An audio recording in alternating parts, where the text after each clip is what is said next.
Joining us on the podcast this week, the founder of a new sports media platform. It's called Sports.ish. Lily Shimbashi, thank you for joining us on the SBJ Sports Media Pod. Thank you for having me. All right, so I got to ask you, what was the impetus behind the creation of this platform? What are you trying to fill in the market?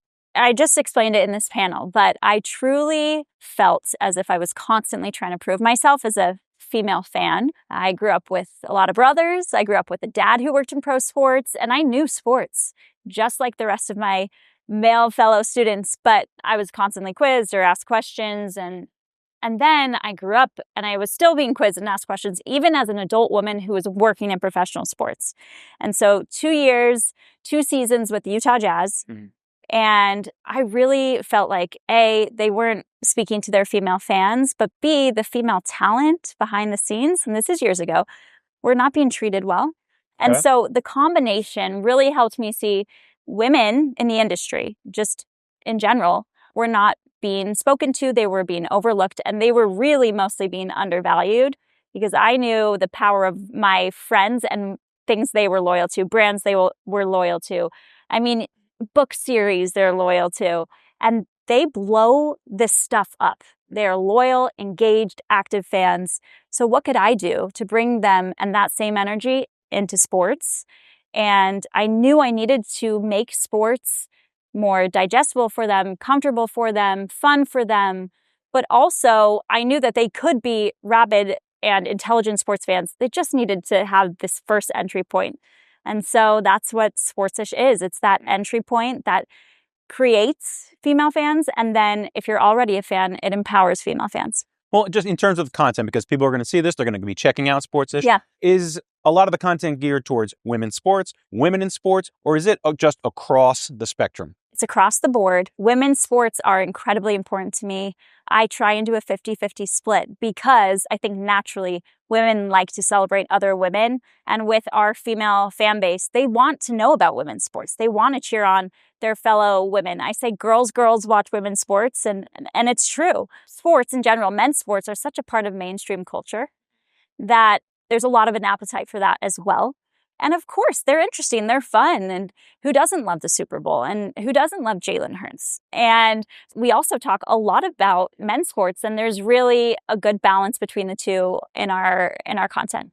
You know, when I started doing this and, hosting a podcast, I was kind of listening out there like, all right, this person's doing a good job. This podcast is really nailing it. Yeah. Who are some of the contemporaries out there in the podcast space in particular that you think are doing a good job? I'm going to step outside of sports for a second, but Call Her Daddy by Alex Cooper. I guess she started kind of in the sports space with Barstool. And did some stuff, around the Olympics this summer. So right. Very ingrained in sports. Right. Alex has this way of bringing people up close. And there's this Brené Brown quote that I'm obsessed with, but it says, it's hard to hate people up close. And when Alex has someone on her podcast, we see them in a new light. It's out of their film industry or music industry. And that's what I kind of want to do for sports. I want to bring these athletes and their stories and their quirks up close because female fans really love that stuff. They resonate with that stuff. It creates an emotional connection. We're emotional beings in the best of ways. So Alex is incredible. But within the sports space, I mean, there are trailblazers across the board. I think of Just Women's Sports a lot. They were, I think, the first to say... Haley Rosen's outfit. Yeah, Haley Rosen's. Amazing. The Gist is really... a similar vibe and really killing it at what they do. There are a lot in this space now, which just speaks to the appetite of female fans. You've done a lot of episodes now. What has been your favorite episode, either topic or interview subject that you have had so far? I'm very passionate about athletes' childhoods and moms. So we had Christian McCaffrey's mom, Lisa, on the podcast. And Lisa is such a character. Obviously, her husband, Ed, played in the NFL. Mm-hmm. So she had this perspective of being an NFL wife and then raising sons who would go on to coach and play in the NFL. And she was just a hoot. She was so much fun. And I love knowing that Christian McCaffrey, who's the best of the best right now, was once a little boy that she was nurturing and taking care of. And she told his stories. But then we also had Morgan Riddle, who she is dating Taylor Fritz, who is a tennis player. And they call her the most powerful woman in men's tennis because she has this fan base that follows her to all these tennis events, and it's really incredible. And she's really intriguing in terms of like the fashion part of the game. And so she's huge. That was really fun. Any guest is really amazing for me. Solomon Thomas's mother, Martha, came on. Okay. Solomon with the Jets. His sister passed away, and Martha told the story of how their family came together and how Solomon then used it to kind of like cultivate his NFL career. And now he's been a Walter Payton nominee several times. So any perspective of athletes we get from these people that are kind of adjacent to them is really intriguing to me. Those are some of my favorite guests that come to mind. All right. Who might be at the top of your bucket list for guests that you want to have on? Oh, that's such a good question. I mean, you think of who's changing the game the most right now. And Caitlin Clark is incredible. Angel Reese is incredible, and she has her own podcast, which I listen to. If you want to blow up the internet, you can just bring them on together. I think that would be great. We're going to manifest it. We're manifesting it here. That's what's next for Sports.ish. At last week's World Congress of Sports out in Nashville, we were able to honor your father, Dave Checketts, a longtime sports business executive, right? One of the most revered people in our business. Right. What has he taught you about the business of sports? My dad helped bring the New York Liberty to New York when I was 4 or 5 years old. And I always knew women's sports were important because I was always excited for the Liberty game. So he was maybe not even ahead of his time, but I feel like no one else was paying attention when my dad was paying attention to women's sports. And he never treated me less than as a sports fan in any capacity because I was a woman. He talked to me just like he talked to my brothers about sports. And he really believes in this notion of not letting fear hold you back, especially as a woman in this male-dominant sports industry. It would be easy to let fear hold me back.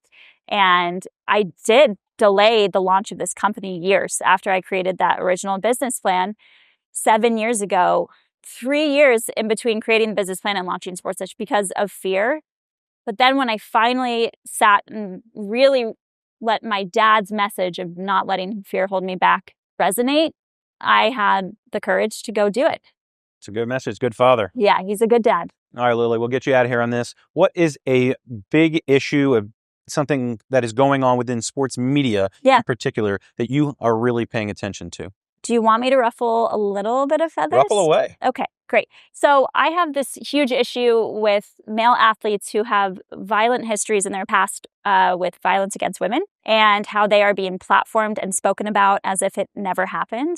And that's an issue on a league level, a team level, but also a media level, right? Are we celebrating certain athletes' accomplishments and talking about what a great game they had when in their past they have this criminal history against women? And a lot of these issues are settled out of court with money.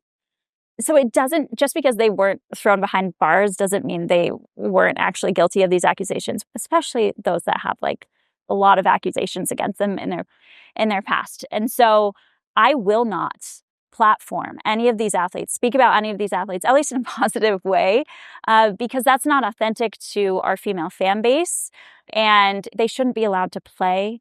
In my opinion, and they really shouldn't be on our phones or TV screens because there are victims out there that could be incredibly triggering for them. So I think we need to stop giving money to and platforming athletes with criminal history, but especially violence against women. I don't think that's ruffling feathers at all. I think it's just speaking truth that needs to be told. Thank you. So the sports media platform is Sports.ish.